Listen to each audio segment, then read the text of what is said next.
An 18-year-old walked into a car dealership with his own money, ready to buy his first car. Without a second glance, they kicked him out. The next day, his billionaire mother showed up and made sure they would never forget his name. Elijah West had his entire day planned out. It was a Thursday late morning, and the air in Smyrna, Tennessee carried that heavy, sticky feeling just before a summer storm. Elijah didn't mind. He wore his gray windbreaker, black cargo pants, and a pair of worn-out white Nikes.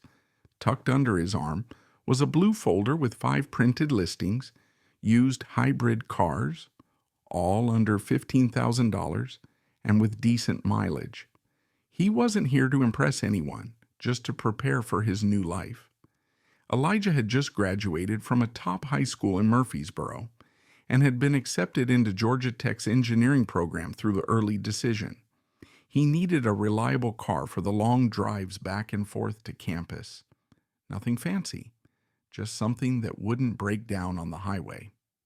When he stepped through the glass doors of Crestview Motors, a small but shiny dealership just off the highway, his energy was calm and focused.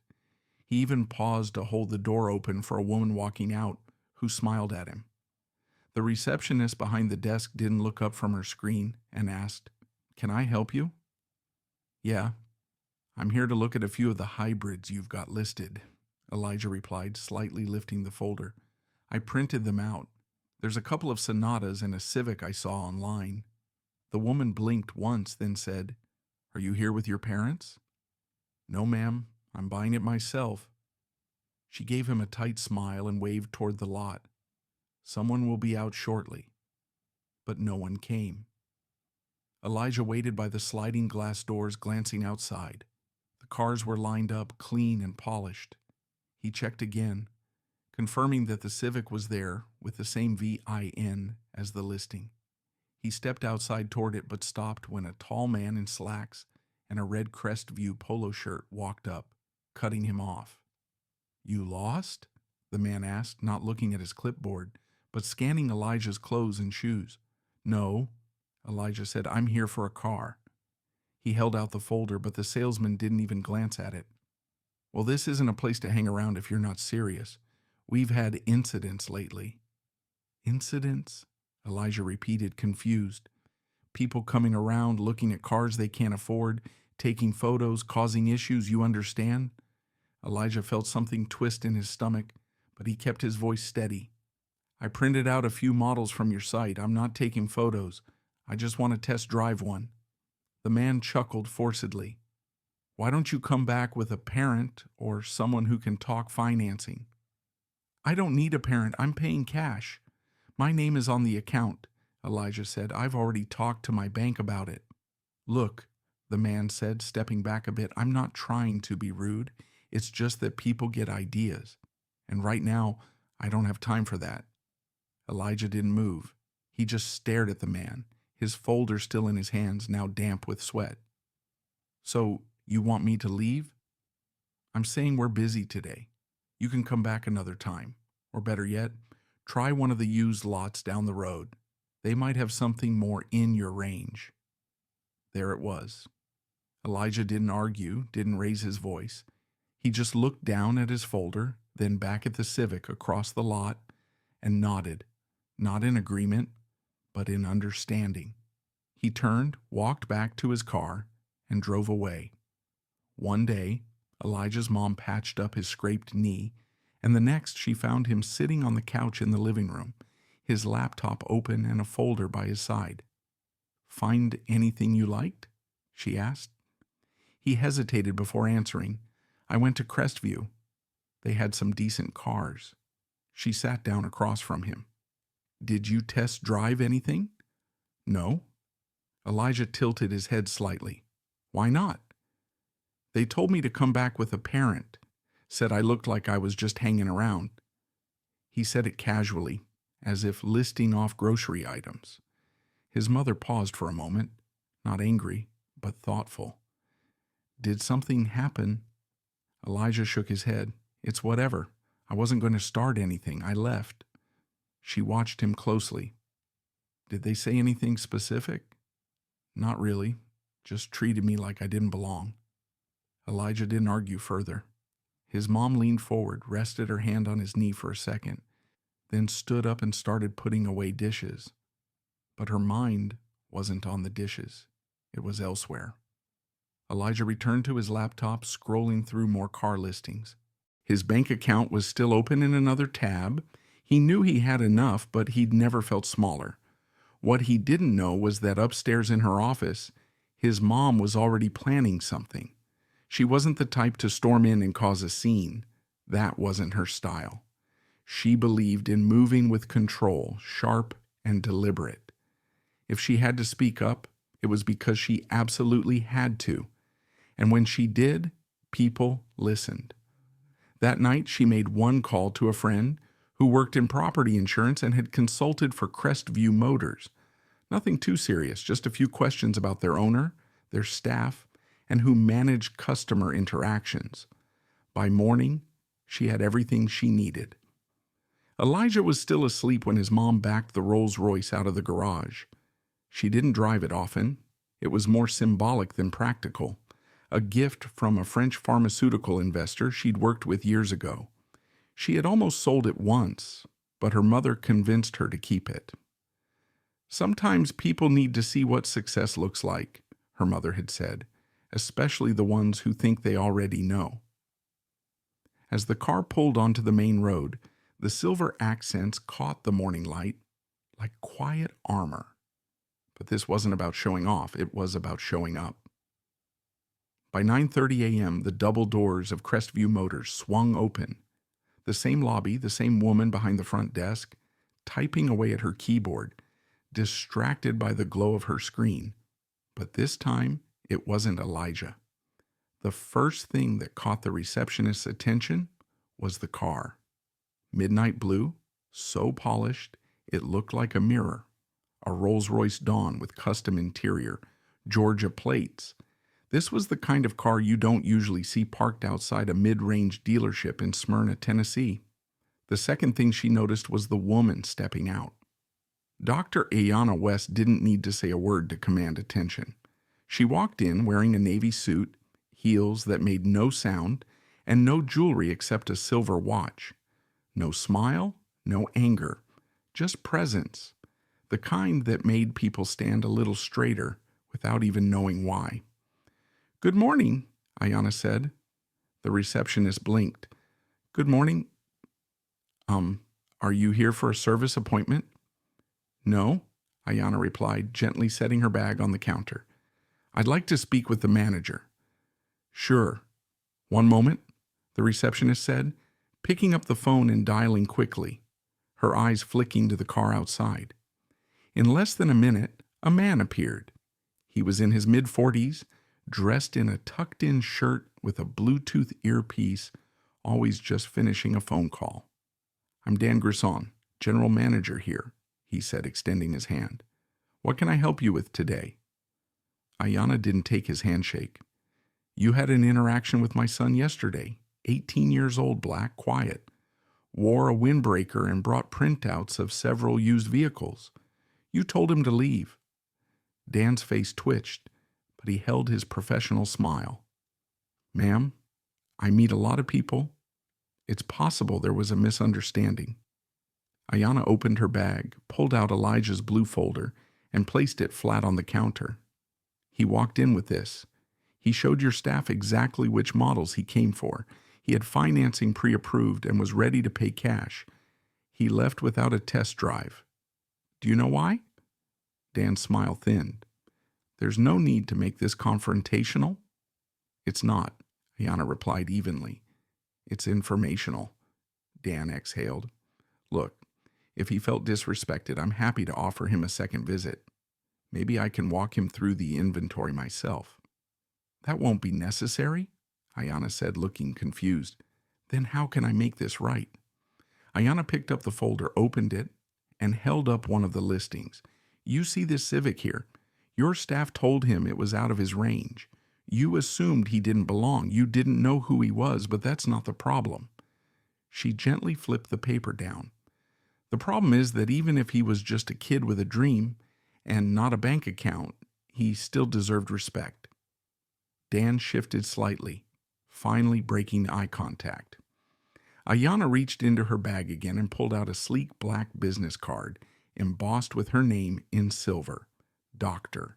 Ayana West, CEO, Auratech Biolabs.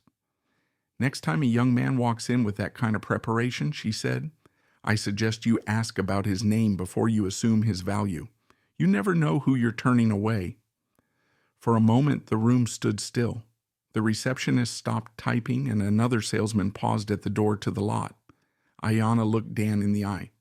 And just so you know, she added, I didn't come here because my son asked me to. He didn't even want me to. He told me not to make it a big deal, but that's the difference between him and me. He gives grace. I give reminders. Dan swallowed hard. Ayana adjusted her bag on her shoulder and turned toward the exit. Oh, and the car outside, she said over her shoulder. Not for sale, just a visual aid. She walked out without waiting for a reply. But the conversation inside wasn't over. Not for Dan, and not for anyone who had seen her come in. Dan didn't move for 30 seconds after the door closed. His ears burned. Not from embarrassment, but from realization. He wasn't new to the job. He had been in the business long enough to know when someone was looking for a scene and when someone was speaking the truth. Dr. West had brought the truth. The receptionist whispered, Was that her son yesterday? The kid Dan didn't answer. In his office, he sat down, clicked his pen a few times, and stared at his desk. Then he called in the salesman who had turned Elijah away, the same guy with the red Crestview polo. Chris, close the door, Dan said. Chris looked uneasy. What's up? You remember that kid from yesterday, the black teenager who wanted to look at hybrids? Chris nodded. Yeah, the one hanging around the Civic. Dan folded his hands. He wasn't just hanging around. He had paperwork, printed listings, pre-approved financing. His mother came in this morning. Chris scoffed lightly. Okay, but I mean he looked like... Dan cut him off. He looked like what? Chris paused, his mouth slightly open, but no words came out. Dan leaned back in his chair. Ever think maybe we don't get many black customers in here because they walk in, see how we look at them, and walk right back out? Chris squirmed in his seat. It's not like that. You sure? Dan asked, because she didn't yell. She didn't ask for anything free. She just wanted us to know who we turned away. Not because he was poor, but because we assumed he was. Chris stared at the floor. Dan pointed at the window that looked out onto the lot. Every week, we complain about online competition and people wasting our time. But maybe we're wasting our own opportunities by deciding who's worth our effort before they even speak. Chris didn't say anything else. He just stood there, probably thinking back on all the other young men he'd waved off with the same tired excuses. Meanwhile, back at home, Elijah was still in bed, earbuds in, rewatching a video about solar battery conversions. His morning was quiet. He had no idea his mom had already walked back into the very place that shut him out, and he didn't need to. She hadn't gone there for credit. She did it because she'd seen this happen before. Ayana's own memories resurfaced as she drove home, not from rage, but from something older. From the time she was 24 in a pharmacy lab in Columbus, Ohio, when a supplier assumed she was an intern, or when she was 30, pitching her first synthetic blood proposal to a room full of men who only made eye contact with her white co-founder, or when she sat on a panel and someone asked if she was the marketing rep. It didn't matter how many degrees she had. Some people only saw what they were willing to see. She wasn't trying to protect Elijah from that. She couldn't. But she could make sure someone remembered the next time they tried it. That afternoon, while Ayana was on another Zoom meeting in her home office, Dan at Crestview Motors sent an internal memo. Nothing dramatic, just a reminder about the dealership's values and the importance of treating every person, no matter how they look, with equal professionalism. He knew it wouldn't fix the deeper issue, but it was a start. He didn't send it because he was scared of a lawsuit or a media post. Ayana hadn't even threatened anything. She didn't have to. She'd simply spoken the truth in a way that couldn't be argued with. But the person who'd felt it the most hadn't even been there to hear it. Ayana hadn't always been the woman who could walk into a dealership and make grown men freeze mid-sentence. That kind of composure, that kind of weight, was built, not born. It was forged through pressure, sometimes pain, and always clarity. She remembered standing in line for reduced lunch as a kid in Birmingham. Her mother worked nights cleaning offices. Her father had been gone by the time she turned 6. Ayana was the quiet girl who read science books in corners and borrowed anatomy guides from the public library when other kids were sneaking off to smoke behind the gym. People underestimated her, constantly called her aggressive when she spoke clearly, said she was too serious when she didn't laugh at bad jokes.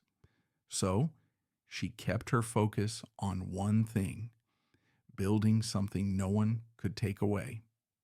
Elijah had grown up with a different kind of life, but Ayana made sure he didn't grow up entitled. She taught him how to build IKEA furniture. By the time Elijah was 11, his mom had him volunteering at free clinics. While most kids slept in on weekends, he was learning the value of hard work, not because she wanted him to suffer, but because she wanted him to see the real world, not just the safe bubble she had created for him. She also taught him when to speak and when to walk away. That's why she wasn't surprised when he came home the day before, quiet and withdrawn. He had learned how to hold his anger, not because he was weak, but because he was raised to know that sometimes silence echoes louder than rage.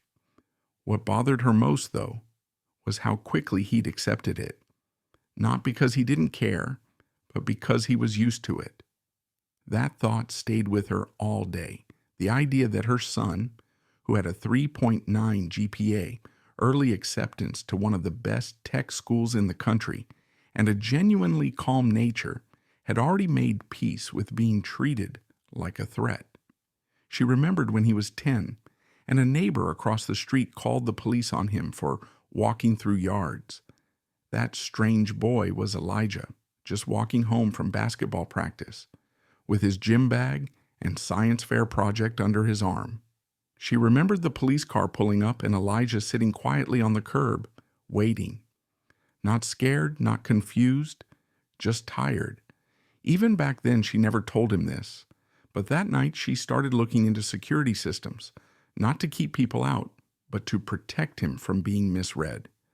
She knew the world wouldn't always offer her son the same grace she had worked for. That's why she taught him how to move like water, adaptable, strong, but calm. That's why he hadn't argued at the dealership, and exactly why she had. Later that evening, Elijah came downstairs with his backpack and quietly asked, "You still got the list of dealerships you liked better?" Ayana didn't say much, just handed him her phone with a saved note titled Better Options. She hadn't deleted it, even after buying the Rolls. He scrolled through and stopped at one. "Think this one would take me seriously?" Ayana paused. "They better." Elijah smiled faintly, but something shifted in his eyes. He wasn't bitter, just more aware, but what neither of them knew yet was that someone else had been watching their story more closely than expected. The next morning at Crestview Motors, everything felt different. No official meeting was called, no press release, but something in the air had shifted. The sales floor, usually full of forced smiles and chatter, was quieter, still but thoughtful. Dan, the general manager, had made a decision that morning while shaving, staring at his own reflection. He realized he'd handled it wrong, not just with Elijah, but with the entire culture. He'd let the mindset of treating image as more important than intent sit under his watch for too long. That made assumptions before a single word was spoken. He walked in earlier than usual, catching Chris outside, unlocking the Civic, the same one Elijah had wanted to test drive. "Detail this one today," Dan said. I want it ready to go. Tires, battery, everything. Chris gave a half nod. You think the kid'll come back? No, Dan said, but it's not about him anymore. It's about what we do next. Meanwhile, Ayana had already moved on. She didn't linger, didn't post about what happened or call reporters. That wasn't her goal. She hadn't gone there for likes or outrage.